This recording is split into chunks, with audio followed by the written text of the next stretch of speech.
جو بھی شخص یہ کہتا ہے کہ خدا کے وجود پر مٹیریلسٹک یعنی کہ فزیکل ثبوت موجود نہیں ہے، وہ جھوٹ کہتا ہے۔ اس کی وجہ یہ ہے کہ 21ویں صدی میں نیچر کی مخلوق کے آنے کے بعد، یعنی کہ چرند پرند درند اور نوزائیدہ نومولود بچے،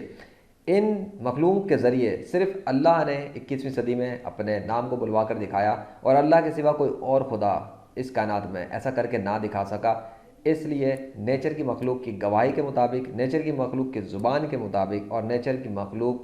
کے پریکٹیکل ثبوتوں کی روشنی میں جو سچا خدا ہے، جس نے ایسا پریکٹیکل طور پہ عملی طور پہ کر کے دکھایا، وہ صرف دین اسلام کا خدا ہے، جس نے نیچر کی درند پرند چرند اور زمین و آسمان کے اندر جو مخلوقات ہیں ان پر اپنے نام کو بھی ظاہر کیا، اور ان مخلوقات کے منہ سے جو بولنے والی مخلوق ہے اور وہ نام نہیں پکار سکتی کسی خدا کا، ان کے بھی منہ سے اس نے اپنا نام بلوا کے دکھایا 21ویں صدی میں، اور یہ اس نے اپنی طاقت سے اور اپنے حکم سے اور اپنی قدرت سے کیا، اور اسی کا نام ہے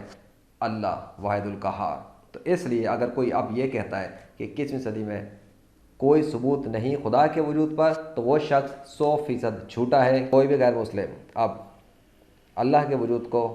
پریکٹیکل ثبوتوں کو شکست دے کے باطل ثابت نہیں کر سکتا۔ ہاں لفاظی کر سکتا ہے، مذاق اڑا سکتا ہے، ہنسی مذاق کر سکتا ہے، ہنسی ٹھٹا کر سکتا ہے، لیکن یہ جرت کبھی نہیں کرے گا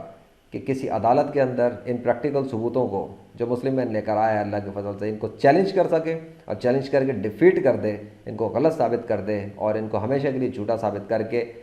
یہ ثابت کرے کہ واقعی میں اللہ کا نعوذ باللہ وجود نہیں اور اللہ کے سوا کسی اور خدا کا وجود ہے۔ نیچر کی یہ جو آرمی ہے یہ ناقابل شکست ہے، اور دنیا کا کوئی بھی غیر مسلم اس نیچر کی آرمی کو شکست نہیں دے سکتا اپنے پریکٹیکل ثبوت لا کر۔ یہ آرمی کھڑی ہوئی ہے میدان کے اندر، چرند پرند درند نومولود بچے، اور جب تک کوئی غیر مسلم ان کو شکست نہیں دے گا، جب تک کوئی غیر مسلم نیچر کی کوئی اور ایسی مخلوق لا کے پیش نہیں کرے گا جو کسی اور خدا کا نام پکار رہی ہو اللہ کے نام کی طرح، جس طرح مخلوق سے اللہ نے بلوا کے دکھایا، تب تک یہ ہمیشہ کے لیے ثابت ہو چکا ہے کہ صرف اللہ ہی ہے جس نے کائنات کو کریٹ کیا، اور اللہ ہی ہے جس نے نیچر پہ اپنا کنٹرول پریکٹیکل طور پر دکھا کر ثابت کیا، اور باقی جو بھی اللہ کے سوا کسی خدا کو مانتے تھے وہ سب کے سب جن خداؤں کے ناموں کو پکار رہے ہیں وہ خیالی ہیں، تصوراتی ہیں، یا وہ خدا ہیں ہی نہیں، کیونکہ انہوں نے اپنا کنٹرول نیچر پہ نہیں دکھایا اور نہ وہ دکھا سکتے ہیں۔ کیوں؟ کیونکہ صرف اللہ ہی خدا ہے اور اسی نے دکھایا۔